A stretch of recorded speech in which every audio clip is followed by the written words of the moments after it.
Sejam bem-vindos, meus irmãos.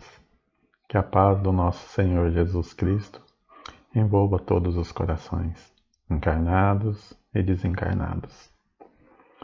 Hoje nós vamos ler uma mensagem do Dr. Bezerra de Menezes, que está no livro Transtornos Psiquiátricos e Obsessivo.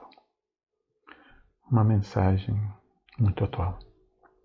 Espero que cada um reflita, ouça com atenção. Filhos da alma. Neste grave momento em que vivemos o planeta, os espíritas conscientes das suas responsabilidades, verdadeiros cristãos que devem ser, estão convocados à construção da lídima fraternidade que deve existir entre todas as criaturas.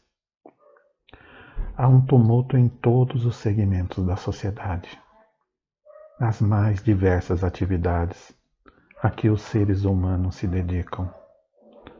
Lutas acerbas pela prevalência do ego tomam corpo, dilacerando os sentimentos fragmentados na construção do bem e do progresso, que passa a experimentar risco dantes não programados. O respeito aos valores éticos cede lugar à anarquia e ao despautério que tomam conta do século, atentando contra as mais nobres conquistas do processo evolutivo. Parecem vão os mais de 6.000 anos de desenvolvimento intelecto-moral, porque a invasão da loucura em nome do direito do cidadão reina em toda parte, inclusive atentando contra esses decantados direitos.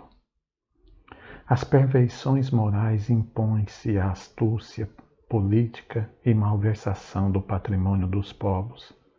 Governam mais do que os métodos da dignidade, enquanto os estadistas abandonam a responsabilidade que lhes é exigida para tornar-se alucinados representantes do totalitarismo. Numa sofredora revolução do proletariado contra as demais camadas sociais, sem condições de conduzir as massas sempre revoltadas, que resvalam para a anarquia e o desconcerto.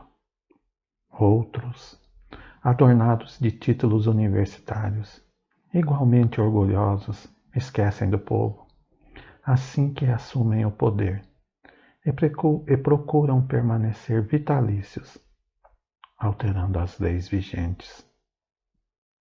O poder econômico esmaga aqueles que não podem competir ou que não têm assento à mesa das negociações nos sofisticados centros da civilização que se reúnem, gastando somas excessivas que poderiam melhorar a situação de milhões de vidas que se estiolam na fome, nas epidemias, no abandono, na sordidez. O denominado Clube dos Países Superdesenvolvidos mais exige, com imposições cruéis e intimidações, sempre veladas, daqueles que lhe dependem da indústria, da economia, da produção e que, paradoxalmente, o sustentam, embora na miséria em que se debatem, sem preocupar-se, em absoluto, com o sofrimento da maioria dos habitantes da Terra. A emissão de gases que aquece o planeta e o degrado, ameaçando de maneira inexorável, é contestado pela força dos demais responsáveis por esse criminoso fenômeno, indiferentes às consequências que também os alcançarão, em tempo mais próximo do que pensam, preocupados somente com a manutenção do seu controle sobre os outros, gerando guerras infelizes e sem nenhuma justificativa. Esses governantes enlouquecidos pela vaidade do poder travestem-se de missionários de Deus, destruindo os chamados inimigos e seus cidadãos, levando os países à ruína econômica, social e moral, gerando mais ódio em toda parte. Assim, estimulando os terríveis atos de terrorismo de toda a ordem, fiéis à presunção pessoal enganosa. Nos desvarios, nos dão a impressão de imortais fisicamente, eternos no corpo, senhores da vida, marchando, porém, inexoravelmente para o túmulo que os receberá em silêncio e expectativa. As doutrinas religiosas que deveriam orientar os fiéis dividem-nos para melhor governá-los, lançando umas contra as outras greis, pregando o reino dos céus e conquistando o da terra.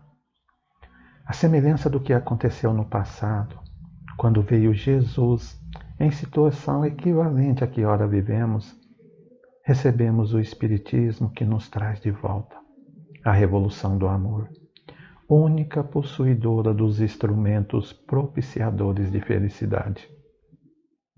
Expande-se a mensagem de Allan Kardec, oferecendo esperança e conclamando a paz, a fraternidade, ao auxílio recíproco, a caridade. Como nós temos portado os espíritas diante dos grandes desafios, sejamos desencarnados ou encarnados. Temos compreendido que a nossa contribuição de amor é de expressiva significação ante o desarvorar do ódio? Censurando os governantes e os violentos, que tomam pela força tudo quanto querem. Agimos de maneira diferente, em clima de respeito e dignidade, conforme o Mestre nos ensinou? Fascinados com a revolução da imortalidade e da reencarnação, temos-nos comportado de acordo com esses postulados? Já descobrimos que podemos sim mudar o mundo, conforme o mudaram os mártires da fé no passado, os escravos que encontraram Jesus e o seguiram, alterando o rumo da história. Não escamoteamos a verdade, disfarçando-a em relação aos nossos atos e aguçando-a quando se trata de ações negativas dos outros. O Espiritismo, igual ao cristianismo, é doutrina da consciência reta e do comportamento edificante. Integrando-lhe as fileiras, não há como denegar-lhe os conteúdos sublimes, senão através dos atos que não correspondem aos objetivos estabelecidos.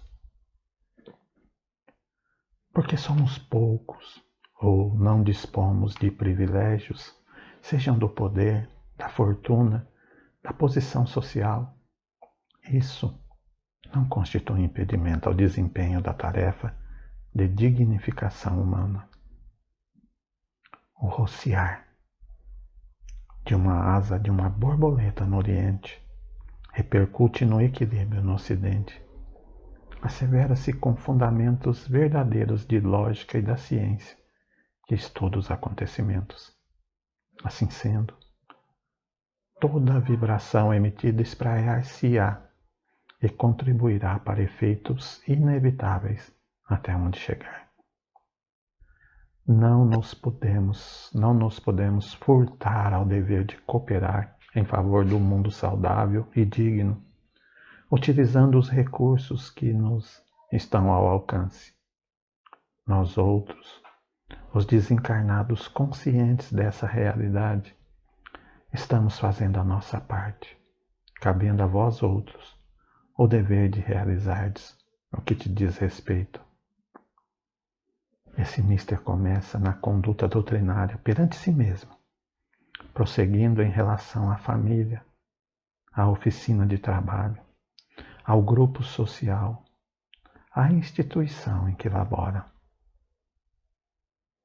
Se a convicção em torno da verdade não faculta ao espírita o autocontrole, o respeito pelo próximo, a renúncia pessoal, a humildade em reconhecer os próprios equívocos, qual qual o valor atribuído à mesma?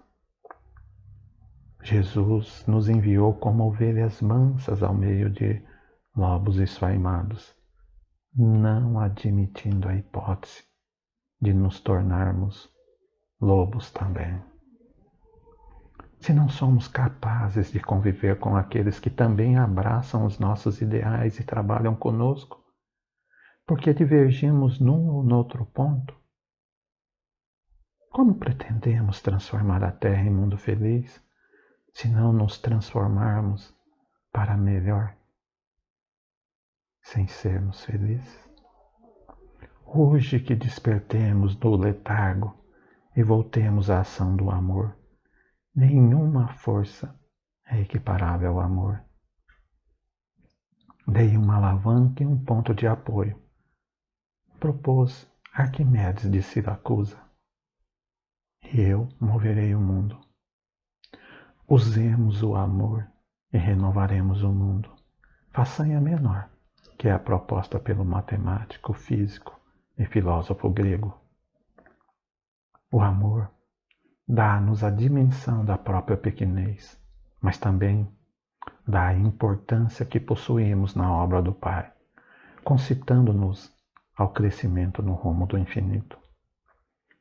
Mediante a sua vivência, as virtudes reais assomarão ao nosso pensamento e tomarão conta das nossas existências, impulsionando-nos ao avanço através de atos dignificadores. Não desfaleçamos, evitando a todo custo as contendas perversas e destruidoras. Somos filhos da luz. Deixemo-nos brilhar. Estais convocado para o serviço de edificação do bem e não para as disputas mesquinhas dos transeuntes no carro carnal, que ignoram as bênçãos, que defluem do milagre da vida. Vencei o mal que porventura ainda remanesce em vossos corações, abrindo espaço para o domínio do bem. Não estáis reunidos na família espiritual em que vos encontrais, por efeito de fenômenos causais. Assumiste compromisso antes de vos reencarnardes, trabalhando na edificação do bem junto, cooperando uns com os outros, sob o comando daquele que, após vos terdes chamado, vos escolherá para as tarefas mais graves e relevantes no futuro. Permanecei fiéis ao compromisso com Jesus e abraçai-vos uns aos outros, aurindo forças para o bom combate e sustentando-vos reciprocamente. O amor não amado vos aguarda por ocasião do término da jornada, que realizeis de tal forma que não vos seja necessário volver ao proscênio terrestre para corrigir e retificar em situação menos favorável. Exortando a Ele, nosso guia sublime, que nos dispense a sua misericórdia em forma de bênçãos. Abraça-vos, o servidor humilíssimo e paternal de sempre, Bezerra de Menezes. Pai nosso que estais no céu, santificado seja o vosso nome. Venha a nós o vosso reino. Seja feita a vossa vontade, assim na terra como no céu. O pão nosso de cada dia nos dai hoje.